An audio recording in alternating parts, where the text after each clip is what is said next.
Friends, हमने last video में पढ़ा है विद्युत रासायनिक सेल और उसमें हमने देखा है कि लवण सेतु का क्या होता है, यूज होता है ना। तो लवण सेतु क्या है और इसके कार्य क्या है हम इस वीडियो में पढ़ेंगे और भी कुछ आगे के कुछ टॉपिक हैं वो भी हम स्टडी करेंगे। तो हम स्टार्ट करते हैं लवण सेतु से। लवण सेतु क्या कहलाता है और यह क्वेश्चन एग्जाम में भी आ जाता है 2 नंबर से। लवण सेतु क्या है, इसके कार्य लिखिए, है ना, इसके मुख्य कार्य कौन कौन से हैं लिखिए। तो लवण सेतु क्या कहलाता है, KCl या KNO3 या Na2SO4 एवं अगर अगर विलयन की जेली से भरी हुई यू आकार की नली को हम क्या कहते हैं, लवण सेतु कहते हैं। मतलब लवण सेतु जो होता है एक यू आकार की नली होती है जिसमें KCl या फिर KNO3 या फिर Na2SO4 एवं अगर अगर विलयन की जेली से भरा जेली होती है। जेली मतलब एक थोड़ा सा पदार्थ होता है, चिपचिपा टाइप, है ना।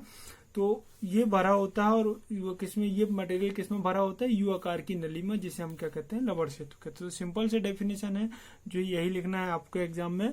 KCl KNO3 या Na2SO4 एवं अगर अगर विलयन की जेली से भरी हुई यू आकार की नली को लवण सेतु कहते हैं। अगर अगर एक पदार्थ होता है जो समुद्री सैलाब में पाया जाता है ना, जो हमें समुद्री सैलाब से क्या होता है, प्राप्त होता है। तो ये हो जाता है लवण सेतु। इसके कुछ कार्य हैं। वो पहला कार्य ये है कि इसके द्वारा सेल के दोनों विलयनों के मध्य क्या हो जाता है, विद्युत संपर्क स्थापित हो जाता है तथा विद्युत परिपथ क्या हो जाता है, पूर्ण हो जाता है।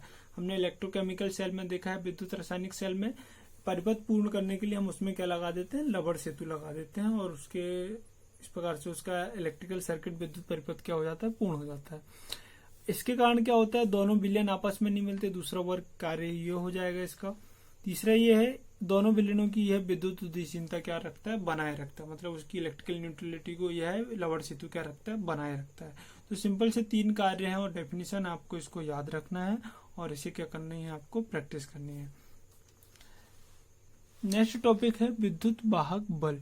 तो विद्युत वाहक बल, किसी सेल का विद्युत वाहक बल क्या कहलाता है, इसे हम समझते हैं जब परिपथ में विद्युत धारा प्रवाहित नहीं हो रही हो, है ना, या फिर जब किसी सेल से हम विद्युत धारा नहीं ले रहे हो या उस परिपथ में से विद्युत धारा प्रवाहित नहीं हो रही होती है, तब विद्युत रासायनिक सेल में दोनों इलेक्ट्रोडों के विभवों के अंतर को विद्युत वाहक बल या इलेक्ट्रोमोटिव फोर्स कहते हैं। इसे हम EMF से रिप्रेजेंट करते हैं।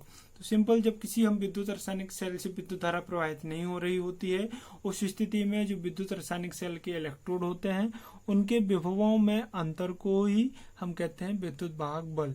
और इसे हम इसका जो वैल्यू होता है हम किसमें मापते हैं, वोल्ट में नापते हैं।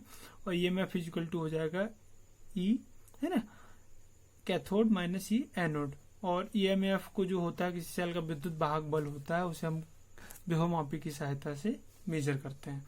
तो ये हो जाता है विद्युत वाहक बल। जो नेक्स्ट टॉपिक है वह है इलेक्ट्रोड विभव। क्या है, इलेक्ट्रोड विभव। तो सिंपल सा डेफिनेशन है, बस आप सभी को धीरे धीरे इन्हें समझना है, सुनना है बड़े ही ध्यान से और बुक भी स्टडी करना है साथ में। तो इलेक्ट्रोड विभव क्या कहलाता है, विद्युत रासायनिक सेल में इलेक्ट्रोड, है ना, विद्युत रासायनिक सेल में इलेक्ट्रोड एवं विद्युत अपघट्य के मध्य विभव के अंतर को क्या कहते हैं, इलेक्ट्रोड विभव कहते हैं। बड़ा ही सिंपल डेफिनेशन है। किसी भी रासायनिक सेल में, विद्युत रासायनिक सेल में उसके इलेक्ट्रोड एवं विद्युत अपघट्य के बीच में विभव के अंतर को हम क्या कहते हैं, इलेक्ट्रोड विभव कहते हैं।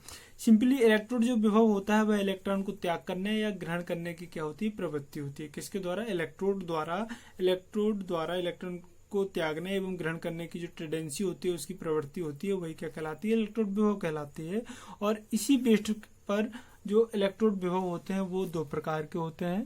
पहला है ऑक्सीकरण विभव और दूसरा है अपचयन विभव। तो ऑक्सीकरण विभव क्या कहलाता है, इलेक्ट्रोड के इलेक्ट्रॉन ग्रहण करने की प्रवृत्ति को या इलेक्ट्रोड के ऑक्सीकृत होने की जो प्रवृत्ति होती है, टेंडेंसी होती है, उसे हम क्या कहते हैं, ऑक्सीकरण विभव। तो ऑक्सीकरण विभव के कारण ही इलेक्ट्रोड क्या होता है, ऑक्सीकृत होता है। उसमें कौन सी टेंडेंसी उत्पन्न होती है, इलेक्ट्रॉन को त्याग करने की। तो इस प्रकार जिंक इलेक्ट्रोड 2 इलेक्ट्रॉनों का त्याग करके क्या बना लेते, किसमें ऑक्सीकृत हो जाता है, Zn2+ में। हाइड्रोजन 1 इलेक्ट्रॉन त्याग करके किसमें ऑक्सीकृत हो जाता है, H+ आयन में।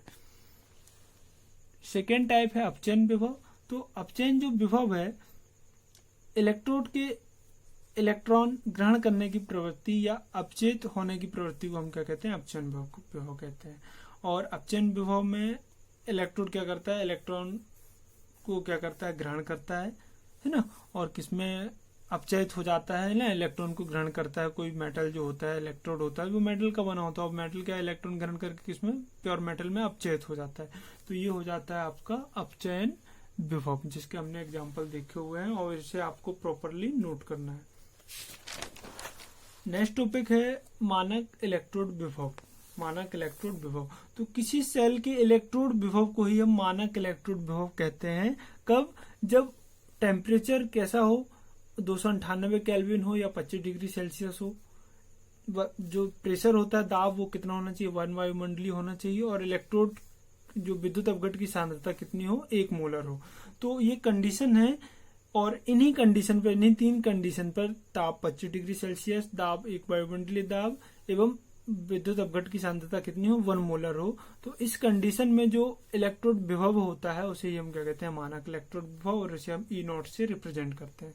तो इसका सिंपल डेफिनेशन क्या आ जाएगा, 298 केल्विन या 25 डिग्री सेल्सियस ताप एवं 1 वायुमंडलीय दाब पर जब एक इलेक्ट्रोड को 1 मोलर सांद्रता वाले विद्युत अपघट्य में डुबोते हैं, तो उत्पन्न इलेक्ट्रोड विभव क्या कहलाता है, मानक इलेक्ट्रोड विभव कहलाता है, और इसे हम किससे रिप्रेजेंट करते हैं, ई नॉट से रिप्रेजेंट करते हैं।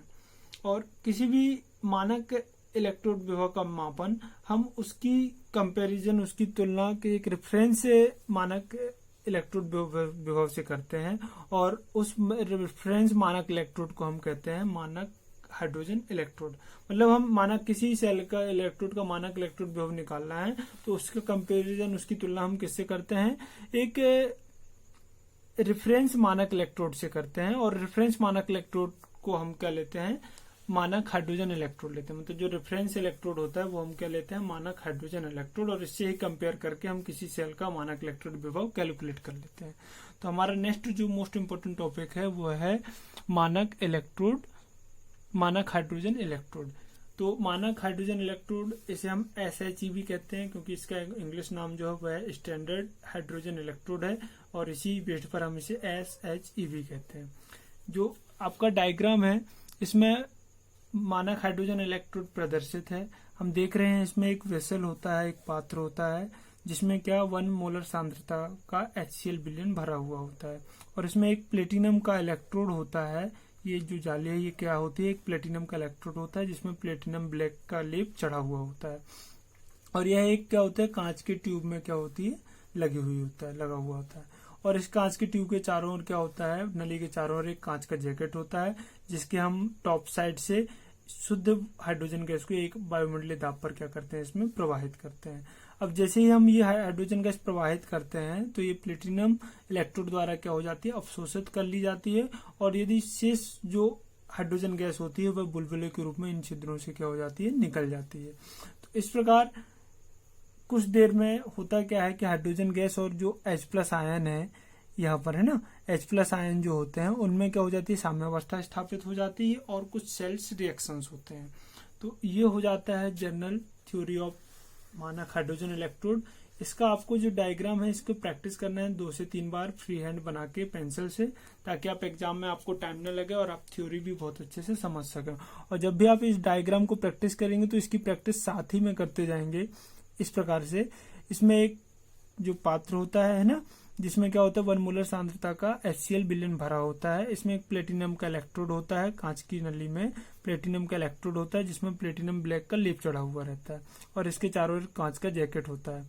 अब इसके कांच के जैकेट के टॉप में हम क्या करते हैं, शुद्ध हाइड्रोजन गैस 1 वायुमंडलीय दाब पर प्रवाहित करते हैं। तो ये हाइड्रोजन गैस का कुछ भाग प्लेटिनम इलेक्ट्रोड द्वारा अवशोषित कर लिया जाता है, तथा कुछ भाग क्या हो जाता है, हवा बुल गैस या H2 गैस के बुलबुलों के रूप में बाहर निकल जाता है। और कुछ ही देर में हाइड्रोजन गैस और जो यहाँ पर H+ आयन है आपका और Cl- आयन, तो H+ आयन के साथ हाइड्रोजन गैस की क्या स्थापित हो जाती है, साम्यावस्था स्थापित हो जाती है।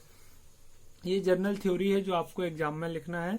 मानक हाइड्रोजन इलेक्ट्रोड में प्लेटिनम ब्लैक से लेपित प्लेटिनम का एक क्या होता है, इलेक्ट्रोड होता है, जो H+ आयन अर्थात HCl के विलयन में 1 मोलर HCl विलयन में क्या होता है, डूबा रहता है।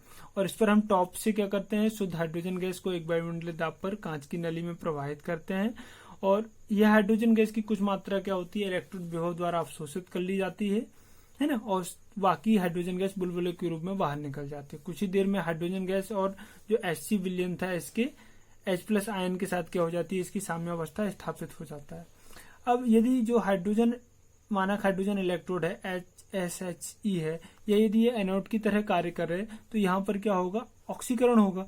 ऑक्सीकरण जब हाइड्रोजन का होगा तो वह H+ आयन में ऑक्सीकृत हो जाएगा और 2 इलेक्ट्रॉनों को त्याग दिया, मतलब 2 इलेक्ट्रॉन त्याग कर हाइड्रोजन गैस H+ आयन में क्या हो जाती है, ऑक्सीकृत हो जाती है। और इसका जो सेल रिएक्शन है हम कुछ इस प्रकार से रिप्रेजेंट करते हैं। Hydrogen gas H2 1 atmospheric pressure पर प्लेटिनम इलेक्ट्रोड में हमने प्रवाहित करी तो वह किसमें ऑक्सीकृत हो गया, H+ आयन में, है ना। और यदि आपका मानक हाइड्रोजन इलेक्ट्रोड कैथोड की तरह कार्य करता है तो इस स्थिति में जो सेल अभिक्रिया होती है वो क्या होती है, 2 इलेक्ट्रॉन जो H+ आयन होते हैं 2 इलेक्ट्रॉन को ग्रहण करके किसमें अपचयित हो जाता है, फिर से हाइड्रोजन गैस के रूप में जो बुलबुले के रूप में बाहर निकल जाती है।